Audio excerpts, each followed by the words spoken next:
A paz do Senhor a todos, a paz do Senhor, Igreja da Rocha, meus queridos irmãos, Igreja Irmã da Igreja de Conquista.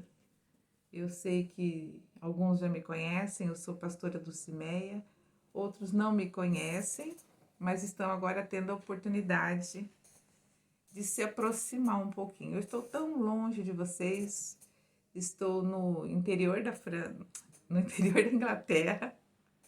Estou em Bournemouth, e daqui Deus tem uma palavra para o seu coração. Nós, como cristãos, sabemos que o que mais nos prepara, nos deixa mais preparados para recebermos a palavra de Deus e sermos ministrados, é o nosso interesse em ouvir a palavra. Às vezes não estamos muito interessados em ouvir o que os outros têm a dizer. São tantos os motivos que nos fazem ficar desinteressados. Mas hoje eu quero convidar você a decidir. Decida agora a se interessar pelo que você está ouvindo, pelo que você vai ser ministrado. Deus tem uma palavra para você. E somente o seu coração e Deus é que sabem o que Deus vai falar com você. Me sinto privilegiada em ser convidada a ministrar a essa linda igreja, a essa igreja tão forte, a essa igreja tão rendida a Deus, com pessoas tão comprometidas com a pregação do Evangelho, com pessoas tão comprometidas com os discípulos que Deus tem entregue. Vocês realmente são de rocha. Dá para perceber isso. A Bíblia é bem clara, ela nos diz que pelos frutos seremos conhecidos. E vocês têm frutificado. Frutificado e o fruto de vocês tem agradado ao Senhor. É claro que alguns vão pensar, mas a minha vida é assim, isso acontece comigo. Claro que acontece, você é um ser humano. E por que não aconteceria dessa forma com você? Porque seria mais fácil para você do que para os outros. E hoje Deus quer ministrar no seu coração. Sim, quer ministrar cura. E Deus, na sua infinita bondade, quer me usar para ministrar na sua vida. Eu me sinto privilegiada com isso. E o tema da nossa pregação essa noite é o preço do amor. Você sabia que existe um preço a ser pago quando se ama? Quando não se ama, também existe um preço a ser pago. Mas o preço do amor. Vamos ver onde é que a Bíblia nos respalda em relação a isso que eu estou te falando? Gênesis 2,17 vai nos dizer assim: mas da árvore da ciência do bem e do mal, dela não comerás, porque no dia em que dela comerdes, certamente morrerás. O tema é o preço do amor, mas eu vou ampliar um pouquinho esse tema e vou dizer para vocês assim: o luto é o preço do amor.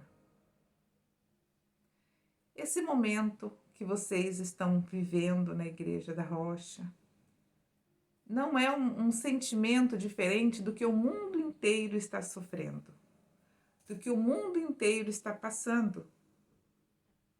Quem não perdeu um querido, quem não perdeu uma pessoa próxima, um amigo, um conhecido, de alguma forma está recebendo notícias de muitas pessoas que estão sendo recolhidas. Então esse sentimento de perda é um sentimento universal. É muito importante que você perceba que você não é o único que está sofrendo e sentindo essas sensações desagradáveis.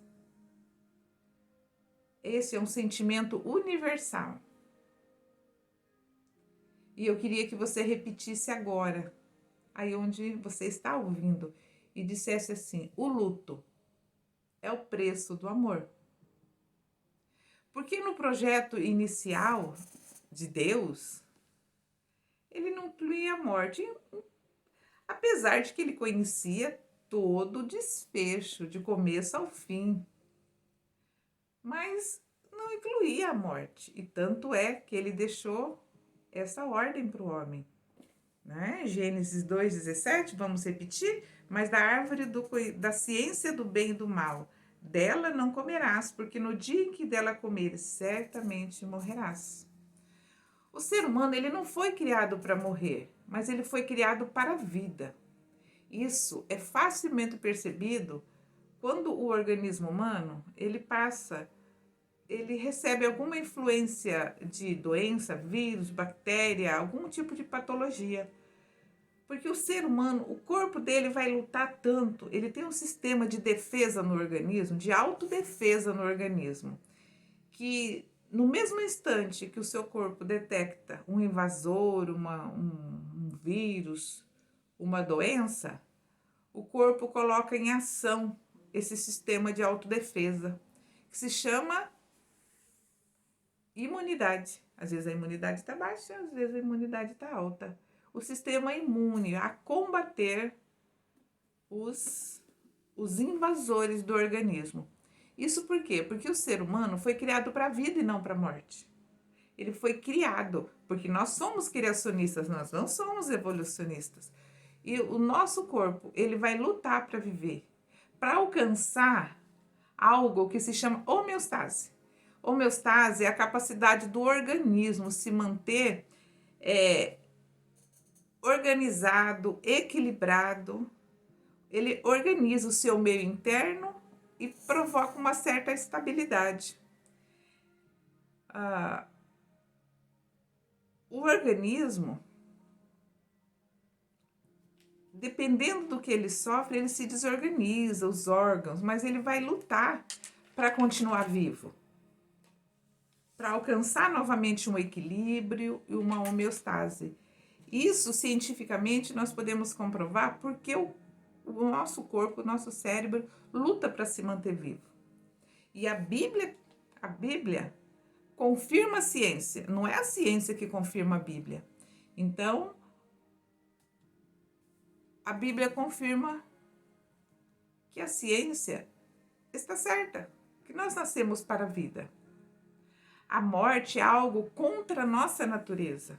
Por isso sofremos tanto quando pensamos ou vivenciamos, sabemos que alguém querido morreu ou está correndo risco de morte, porque nós somos feitos para a vida. Mas em Romanos 6,23, vai nos dizer assim que o salário do pecado é a morte, mas o dom gratuito de Deus é a vida em Cristo Jesus.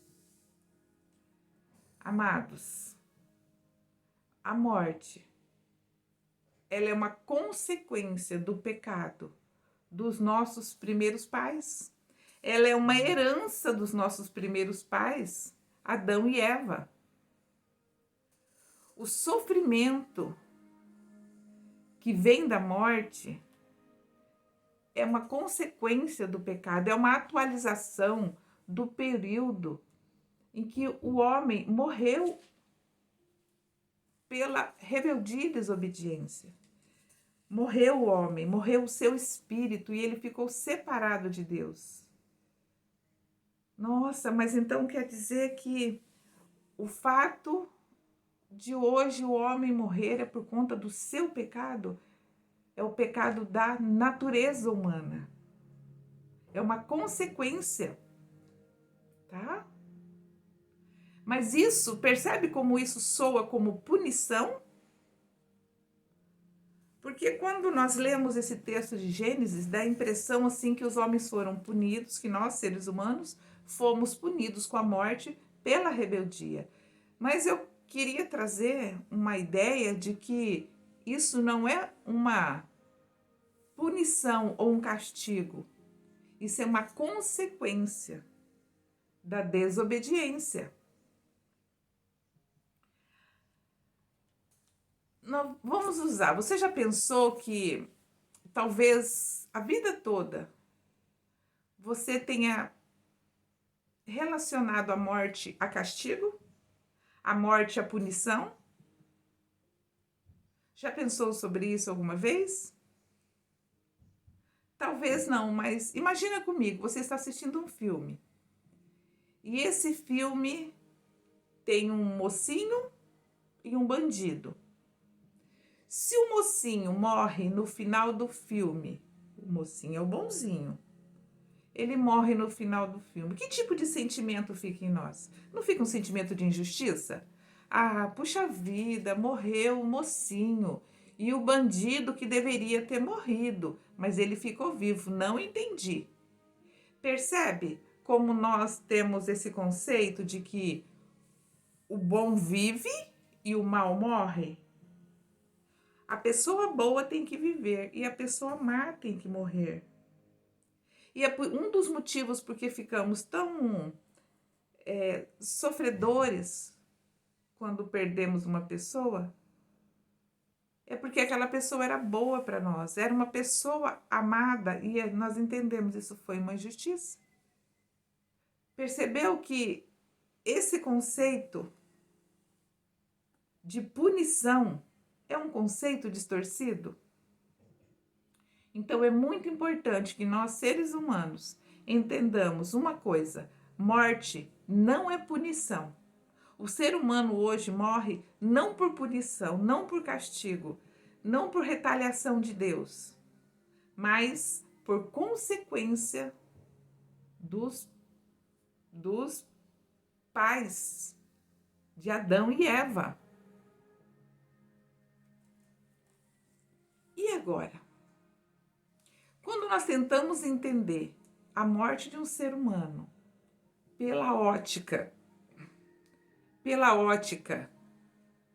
do mundo, do homem natural, ela fica completamente sem sentido, porque parece então ser uma punição, um castigo. Mas existe uma ótica que somente o cristão, somente nós cristãos podemos perceber. É uma perspectiva diferente.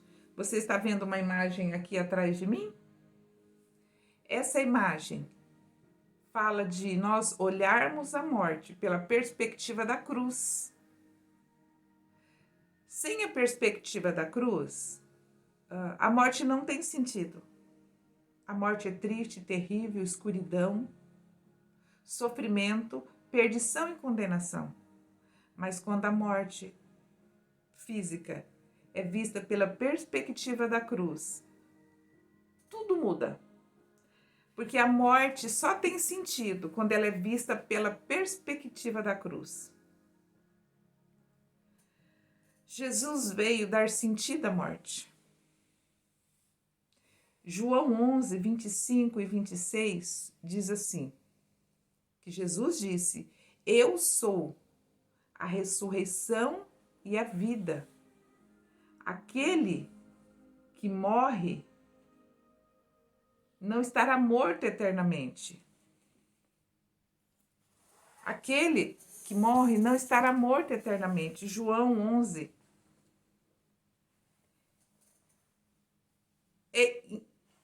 Encontra para mim. É importante que nós mudemos a perspectiva, porque cristão se comporta feito cristão. Cristão pensa como cristão. E qual é o padrão de pensamento do cristão? A Bíblia. O que nós temos percebido?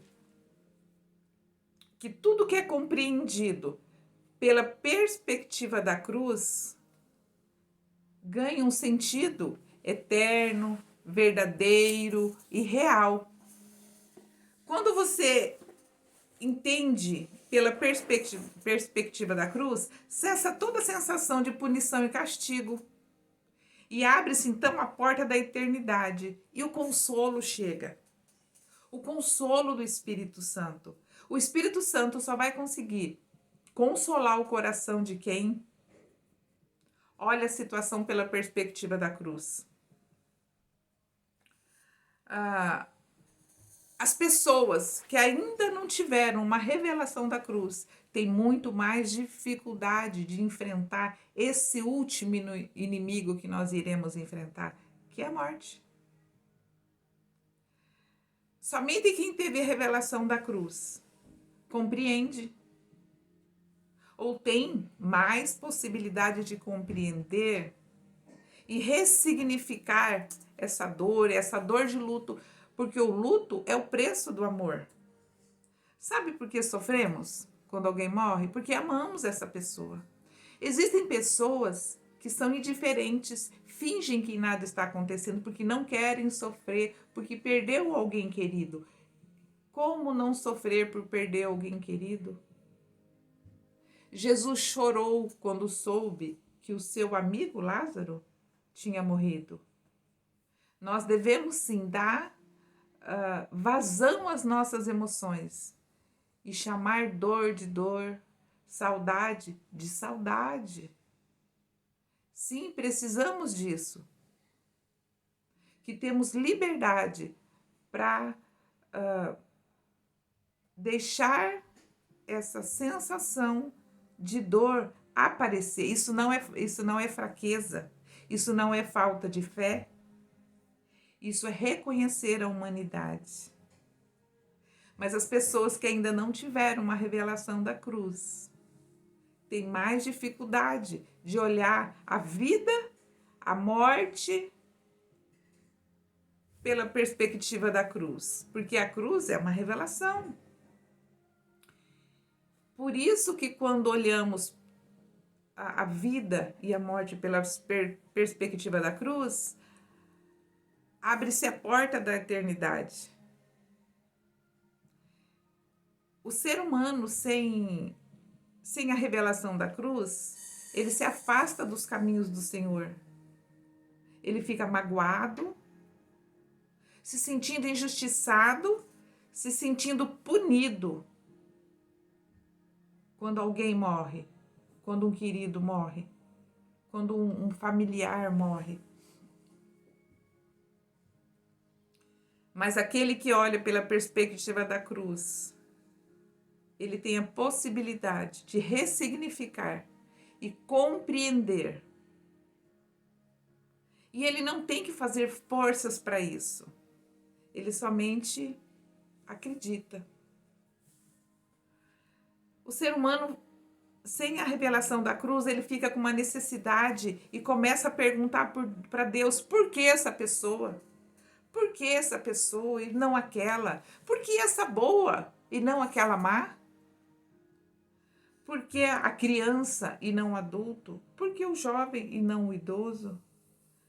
Começa então a perguntar muitas coisas para Deus. E às vezes nem para Deus é que está perguntando, às vezes só está murmurando e se desesperando. E se perde nos caminhos do Senhor. A necessidade de compreender porque Deus levou essa ou aquela pessoa vem da necessidade de controlar o incontrolável. Eu queria que você repetisse assim comigo. Alguns de nós temos a necessidade de controlar o incontrolável. É desse jeito. Em Romanos 11:34,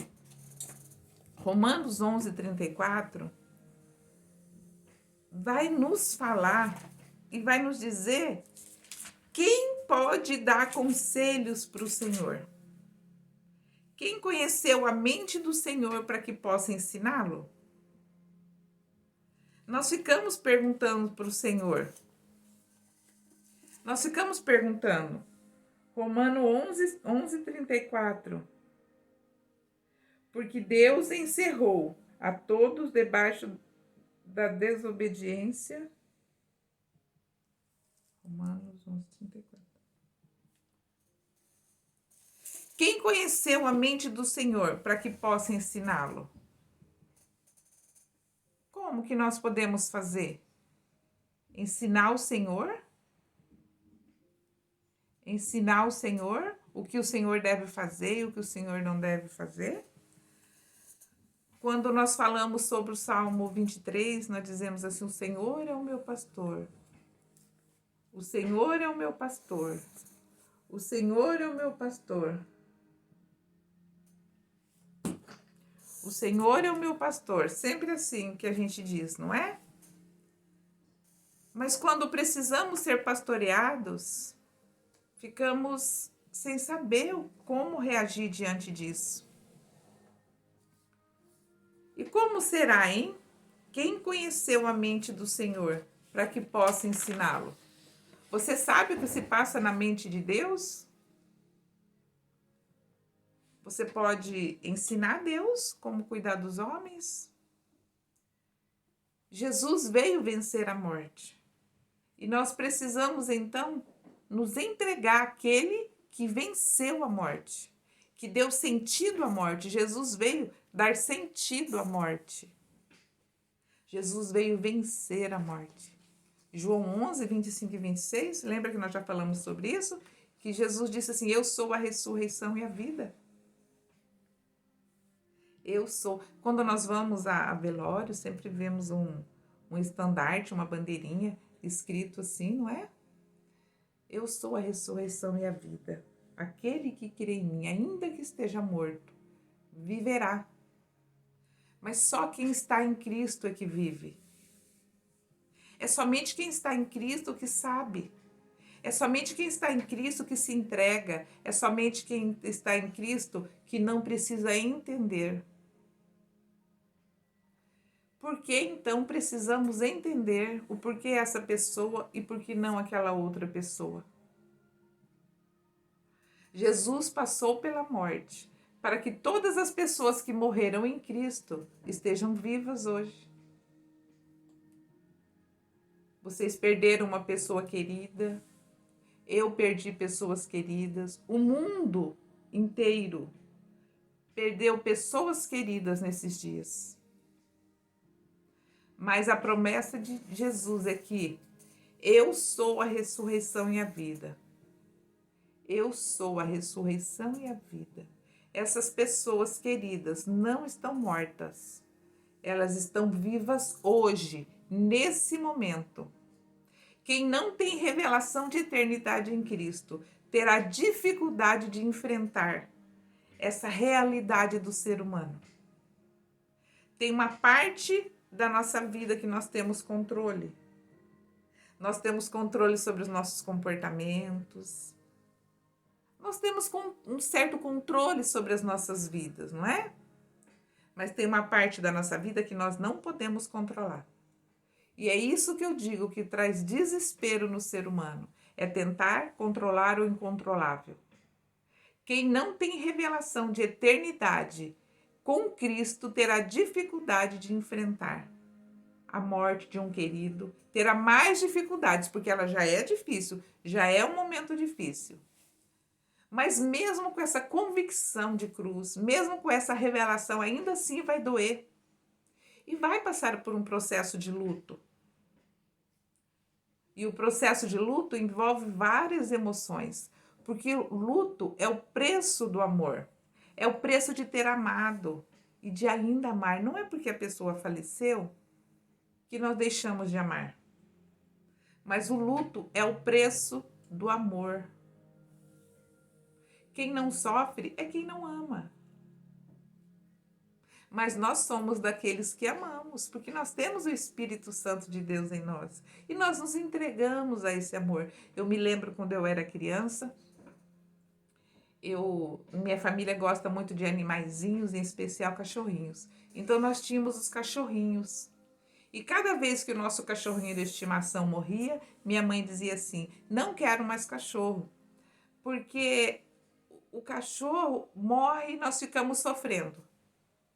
E passava 2, 3 meses, ela vinha com outro cachorrinho e nós sofríamos de novo. O que ficou para mim de lição? Não é porque eu vou sofrer que eu vou deixar de amar. O luto é o preço do amor. É o preço de ter amado. E o processo de luto ele envolve várias emoções, e são emoções negativas, e que a maioria das pessoas querem fugir, e até imaginam que quem tem essas emoções não tem fé, está em depressão, mas não é nada disso. O processo de luto envolve negação, raiva. O que é negação? É quando nós ficamos com aquela sensação assim, ai, parece que não foi verdade. Parece que não é verdade, aquilo não aconteceu. Nossa, o tempo passa e eu não consigo acreditar. Isso é negação. Da raiva. Da raiva da situação, da raiva, algumas pessoas até raiva de Deus, porque que levou aquele que é bom e deixou aquele que é mal. É, a negociação, ela envolve culpa. Ela diz assim, se eu estivesse lá, isso não teria acontecido. Se eu tivesse levado para outro hospital, isso não teria acontecido. Se eu tivesse feito alguma coisa, o que mais eu poderia ter feito? Isso faz parte do luto também, essa negociação, essa culpa. A depressão, dá uma impressão que é uma depressão, mas é luto. É luto também, é dor da perda. E o processo de aceitação. Todo esse processo, ele dura 2 anos, talvez um pouquinho mais. E ele não é linear, ele não vai assim passo por passo, sequencial. Ele pode ir, voltar,